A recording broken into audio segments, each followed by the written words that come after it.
5 trips a day with 6 boats a trip. It's just boom, boom, boom, boom. So we go every hour and a half. So this is nice and just relaxing. We got plenty of time.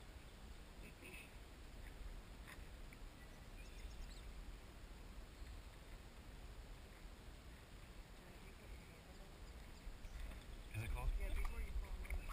That's okay. Refreshing. Refreshing, that's the word I like to use. The best is if somebody does fall out, and I'll get to that in a little bit. Okay, cool. The look on their face when they come up. Yeah. It's a real quick change of perspective. Yeah.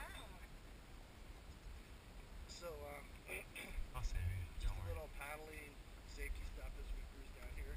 Everybody looks like you're seated pretty well. When we're in the rapids, I take both feet, and I kind of put one over here, and a little bit of space. We get just nice and locked in when I'm in the rapids.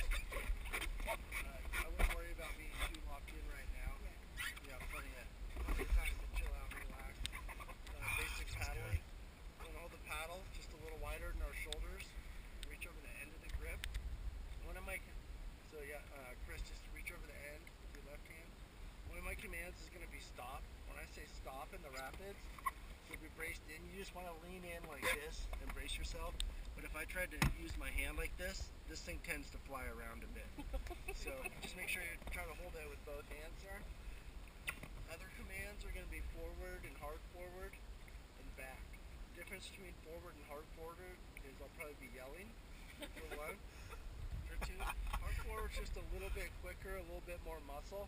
We want to feel like we're moving the boat, but really the key is to paddle together. So you guys up front try to stay in sync with each other. Hard forward is faster pace. Yep, just a little bit faster.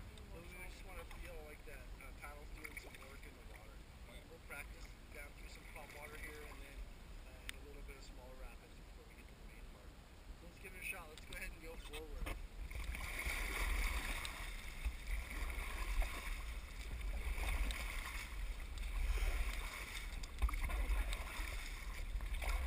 Hard forward.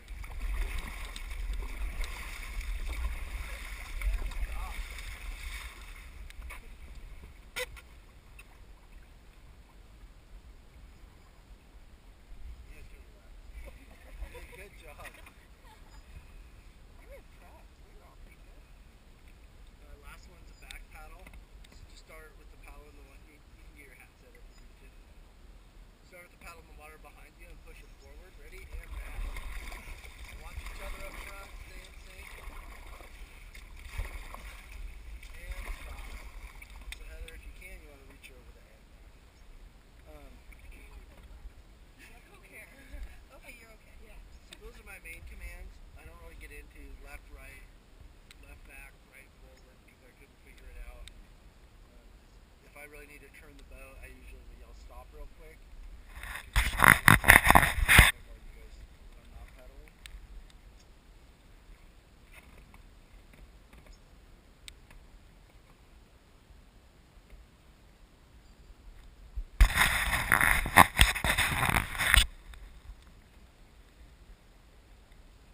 How you feeling? Good?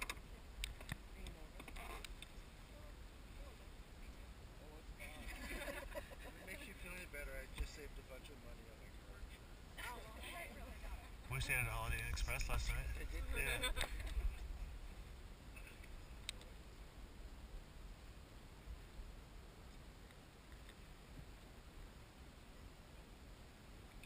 Any questions on anything so far?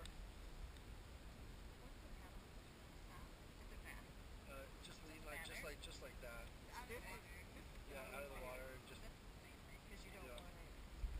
What's your procedure for someone going in the water? I'll get into that here in just. I was gonna get into that in just a second. But Where's the nearest AED? what's that? At the resort. We do have a backboard down here, but we've never had to use it. Always. You know, in all honesty, there's definitely some things that happen out here throughout the summer, but I would say pretty much 99% of those are private boaters that we're trying to talk to, and either people that have quite a bit of boating experience that won't want to listen to us. I mean, there's really pretty much one good line in there, and they don't want to listen to us about what they're supposed to do. When we get up at the rapids, before we go through, we'll get out and walk just a little bit, take a look, and I'll kind of explain what our game plan is, and we'll try to help them out, and they just don't even want to hear us. Oh, I know, yeah, I know. Like, all right. And then we usually, if they're somewhat near us, we set up in a position to assist them, because we're pretty sure we're going to do either that or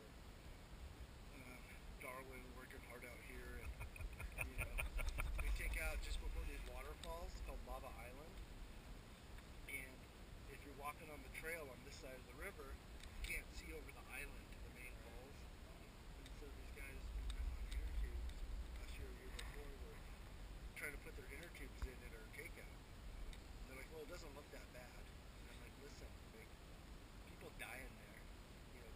Some guys will go run it for sure, but it's pretty nasty in there, lava and islands. And they don't even want to hear it. But they'll be sitting there put in. They don't have the proper equipment, so that's usually what we end up assisting on. We were walking yesterday, near just some small rapids, and these two kayakers, they're never both well, they're just fun to watch, but they stopped and turned around and back up. And thought that, oh, they must have, they rolled, or there was like a backpack or something floating down. And as they got closer, it was their glass. It was like a big black glass, and they were just waiting for it to catch up, and they weren't. We were just paddling, and the dog was just swimming the river. Did it have a life jacket on? No. Broken did it was down. But my son joined me. Yeah, we're in between Dillon Falls, which is just up above us, and Lava Island. We go above Dillon, there's another calm section like this, where we do like kayaking or paddle boarding and stuff up there. And that's between Dillon and then Benham, Sunstream. The good kayakers, they're all class 5. They'll come and do all of them on the way down. Even some guides and boats have run them all. I've also watched them swim and do some pretty nasty stuff, so it's not really on my things to do. Yeah. So, with all that said, you guys want to sit up on the side a little bit so you can see me? I'll just go over some safety stuff here. Really the goal is to keep you guys inside the boat. Best way to do that is have those feet locked in. Also, like I said, when I say stop, lean inside the boat. Feel like you're losing your balance, lean inside the boat. Feel like you're going to fall in the boat. Okay? Just err inside the boat. However, there is always a chance you could end up going outside the boat. So I want you to know what to do in case that happens. Usually you'll pop up right next to the boat. There's straps going all the way around the boat. If you grab it where one of the metal rings are, you get more tension there. Basically, you want to take that strap and try to get your arms straight below your waist. What that does is basically get your head as far into the boat as you can. And once you're trying to do that, somebody can help you by using the shoulders of your life jackets. That's why we'll make sure we're pretty cinched up here in a little bit, so we don't just pull the jacket up over their head. Best way to do that is use your weight. Grab onto them, lean back into the boat, use your weight as leverage to pull them in. If you need to grab somebody and help pull them in and you need to stop paddling to do it, fine. If you're out in the water and you let go of your paddle, fine, we'll find you, but we won't. It's not that big a deal. Don't worry about swimming after it. If you're a little bit farther away, we can help you out by handing out the T-grip of the paddle. It's easier to grab onto than this, so if somebody's out there, I can reach it out to them, pull them over, pull them in from the shoulder. If you can't grab a paddle grip pretty much right away, or within a couple few strokes, then I want you to get in a downriver position, basically like you're going down a big water slide. On your back, feet downstream, toes above the water. Most important part, toes above the water. We talked about Lava Island Falls. When we get around the corner, we'll see it's all lava on the right side of the river. That's also what comes underneath us. Right? So the worst thing that can really happen is that foot getting caught up in something underneath you. That's not going to happen if those toes are above the water. That means that the bottom of your feet and your butt will probably be bouncing off some stuff. Less stuff now because the water's pretty high. But those are all going to recover a lot better. Alright, if you had to swim the whole section. It'll be interesting. But if you stay in the middle of the river, that's where your best chance is. It's where the water's the deepest. So do your best to stay in the middle of the river in that downriver position. If you can't stay in the middle of the river and you get pushed to the side, stay in that position until you're basically touching dry land before you try to climb out. Again, even if it feels shallow, you know, on the right third of the river, don't try walking out of there. Stay in that position until you're basically touching dry land. If you're out there swimming, I'm not just going to wave at you. Travis will probably take some pictures. But we're going to try to get you back in the boat. So if you're in that downriver position and you're down below us, you probably just want to try to slow yourself down while we get up towards you, or vice versa. We'll try slowing down while you're working your way towards us. Also, I have a bag of rope here called throw bag. If it's appropriate and I can, I would throw it to you. Sometimes throwing this out of you is not going to be a great idea, so I probably wouldn't throw it. But if I did, I'd yell rope, throw the bag out towards you. It's just going to feed the rope out. When you get it, you want to grab onto the rope, not the bag. There's 75 feet of rope in here, so if you're 20 feet away and you grab the bag, you're just going to keep going and going and going until you're 75 feet away. You want to grab the rope. The best way to do that is hold it to your chest with both hands in that downriver position, feet downstream, toes up. It could be coming over your shoulder like this, but still stay in that, hold it in that position. Alright, so how often does it happen?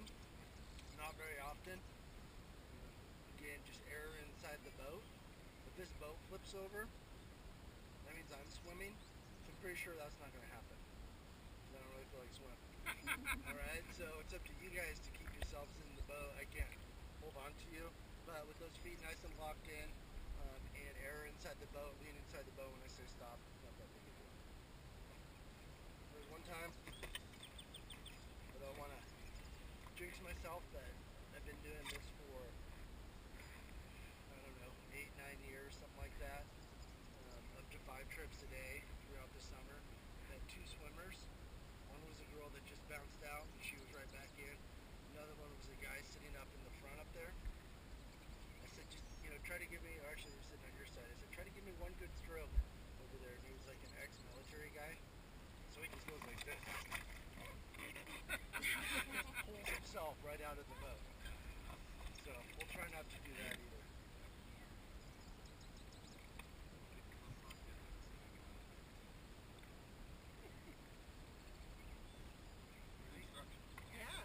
Any questions? I'll give you guys a quick review before we go down to the main section.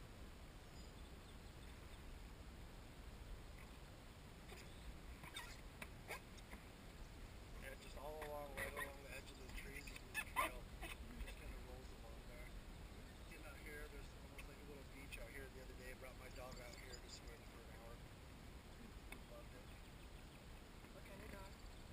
He's a pound dog. He looks like a black lab, but he's kind of got a pointer face. And then supposedly his mom was a golden retriever. So he likes the water. Yeah. He won't get out, actually, sometimes. Yeah. That lava's about 6,000 years old. If you're driving from